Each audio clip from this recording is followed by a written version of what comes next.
The house felt suffocating, every corner echoing with a silence that pressed against my chest. "I just need to feel free," Sarah whispered, her words slipping to the crack beneath the bathroom door. My heart clenched. A primitive warning to stay still, to listen. Free. I murmured to the empty room. From what? From me, the man who had spent 10 years building a life with her, one brick, one promise at a time, sat frozen, listening to her confession. I pretended to sleep, though every syllable carved a hollow in me. Morning arrived gray and heavy. Sarah moved in the kitchen like nothing had happened, humming as sunlight caught her auburn hair. She seemed familiar, yet impossibly distant, like a melody I remembered but could no longer hum. "Good morning, love," she said, smiling, though her eyes did not follow. I nodded, unable to speak, haunted by her whispered plea for freedom. The word throbbed in my mind, a splinter lodged too deep to remove. At breakfast, I noticed the way she held her phone, her thumb brushing the screen like a secret lover. Lately, she laughed at odd hours, eyes flicking away whenever I asked who she was texting. "Just Lisa," she said, her voice casual, her fingers tight. Lisa, her college friend, the one who called marriage a cage with perks. I'd always dismissed Lisa's cynicism, chalking it up to her string of failed relationships. But now, Sarah's secrecy frayed the threads of everything I believed. Days bled into weeks, each one heavier with suspicion.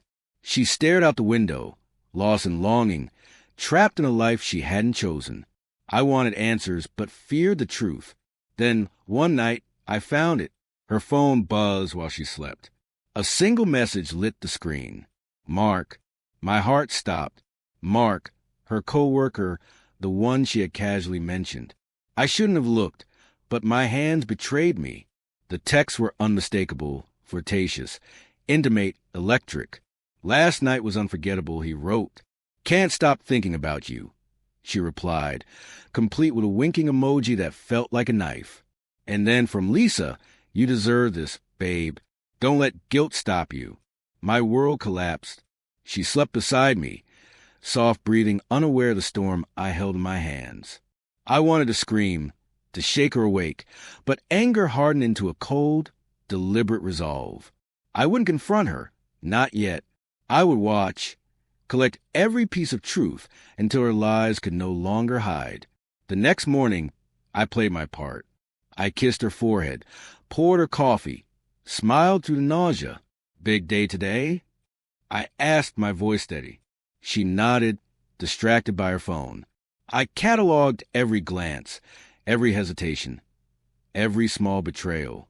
I was no longer just her husband. I was a detective in my own marriage. I started quietly. I checked her phone when she showered, her laptop when she left. The evidence mounted. Late-night messages, deleted emails, a hotel receipt tucked in her purse. Each revelation cut deeper, but I could not look away. I needed to understand why she had abandoned us, why Lisa's voice carried more weight than our vows. Weeks of investigation revealed the full scope. An email from Lisa burned like acid. "You're too young to be tied down, Sarah. Mark gets you. He sees the real you, not the wife you're pretending to be."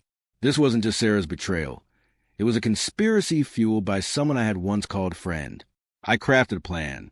I didn't want confrontation or tears. I wanted them to see the consequence of their choices. I contacted Mark's wife, Emily, a quiet woman I had met briefly at a work picnic. Her voice shook as I shared the truth, confirming suspicion she had long ignored. Together, we built a reckoning. I invited Lisa to dinner, knowing she would come smug, expecting admiration for her cunning. I booked a private room at Sarah's favorite restaurant, the place where we had celebrated anniversaries and proposals. The night arrived crisp and sharp. Sarah wore the dress I once adored, her smile almost convincing. Lisa came first, but faltered when she saw Emily seated at the table. Sarah froze, hand tightening around her glass. I stood, calm and unyielding.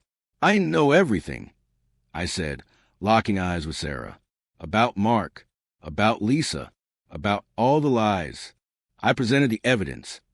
Texts, emails, receipts, each one a hammer strike. Sarah's face crumpled. Lisa tried to interrupt, but Emily's voice cut through, recounting Mark's deceit. The room became a courtroom of guilt and shame. Sarah's tears flowed, but they did not reach me.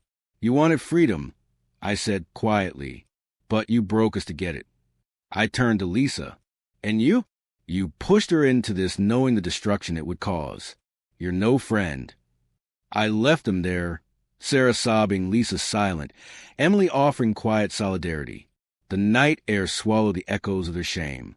Days later, Sarah begged for forgiveness, promising to end it with Mark. Her words were hollow, drowned in the memory of her whispers and her lies. I didn't need apologies. I needed her to live with the truth. I moved out, step by step shedding the weight of a marriage fractured by betrayal. Her friends had whispered dreams of freedom. I gave her reality, a reflection of the life she chose. And as I walked away, I knew she would carry that reflection for the rest of her days.